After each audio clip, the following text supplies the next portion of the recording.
जिन लोगों को 56 इंच के कपड़े फिट आते थे उनके कपड़े नॉर्मल साइज के हो गए हैं। जो लोग 400 पार करने गए थे वो 240 में निपट गए।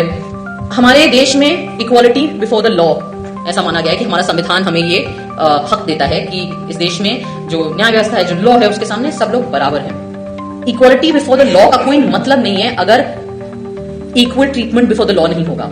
कि इत्तेफाकन मैं हिंदू घर में पैदा हुई, इत्तेफाकन मैं एक सवर्ण परिवार में पैदा हुई, इत्तेफाकन मैं ऐसे परिवार में पैदा हुई जो खुद पढ़ा लिखा था अंग्रेजी माध्यम में, इत्तेफाकन मैं अंग्रेजी माध्यम में पढ़ी लिखी हूं और बोल सकती हूं, और इत्तेफाकन मैं बॉलीवुड में की फिल्मों में काम कर चुकी हूं। इसलिए शायद जिन लोगों ने उमर को उन्हीं केसेस में और बाकी साथियों को, मिरन को, अतर को और कुछ बाकी लोगों को उन्हीं केसेस में अरेस्ट किया, उन्हें लगा कि शायद ये ज्यादा हो जाएगा।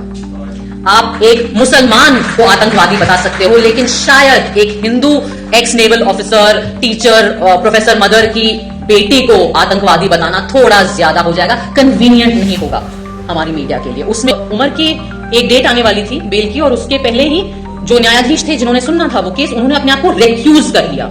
नहीं समझता कि मैं काबिल हूं कि मैं ये केस सुन सकूं। क्यों काबिल नहीं हुआ?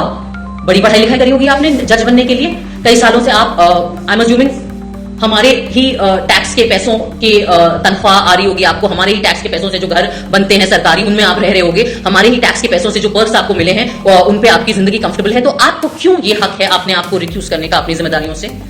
क्या ये हिंदुस्तान के नागरिकों के साथ गद्दारी नहीं है?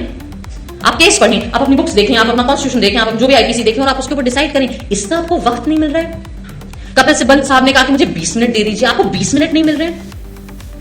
माननीय प्रधानमंत्री के साथ आपको गणेश पूजा करने का बहुत वक्त मिल गया था, पर अपना काम करने के लिए 20 मिनट नहीं मिलते हमारे न्यायाधीशों को। आपको किस चीज का डर है? आम नागरिक को तो जेल का डर होता है, पिटाई का डर होता है, मुसलमान तो कहीं पे भी पिट जाते हैं बेचारे इस देश में, दलित कहीं पे भी पिट जाते हैं इस देश में। हम लोगों को भी डर लग सकता है कि काम नहीं मिलेगा, कॉमेडी के शोज नहीं मिलेंगे, फिल्में बंद हो जाएंगी, जिनके बच्चे हैं छोटे छोटे उनको अलग अलग किस्म के डर लगते हैं। आपको क्या डर लगता है? आपके पास तो पूरा तंत्र है, आपके पास तो सारी सरकारी तंत्र है। जब तक आप इन बड़े बड़े सुप्रीम कोर्ट, हाई कोर्ट तक पहुंच जाते हो, आपको 60 साल 50 साल के ऊपर होते होंगे, आपके तो बच्चे भी बड़े हो गए होंगे, अच्छी महंगी महंगी कॉलेजेस में आप उन्हें पढ़ाते हैं, बाहर भेजते हैं यूनिवर्सिटीज में, वो भी सेटल हो जाते हैं, उनकी शादियां हो जाती हैं, उनके भी बच्चे होते हैं। तो इस बुढ़ापे में क्या डर है अब आपको? अब क्या लालच है आपके अंदर? क्या चाहिए आपको? हाँ, क्या जरूरत है? गवर्नर पोस्ट चाहिए, राज्यसभा जाना है, इतनी आपके अंदर लालच है कि आप महज आपका काम आपसे करने को हम मांग रहे हैं, वो आपसे नहीं हो रहा है। मानती कि ये किसी भी प्रकार का न्याय है।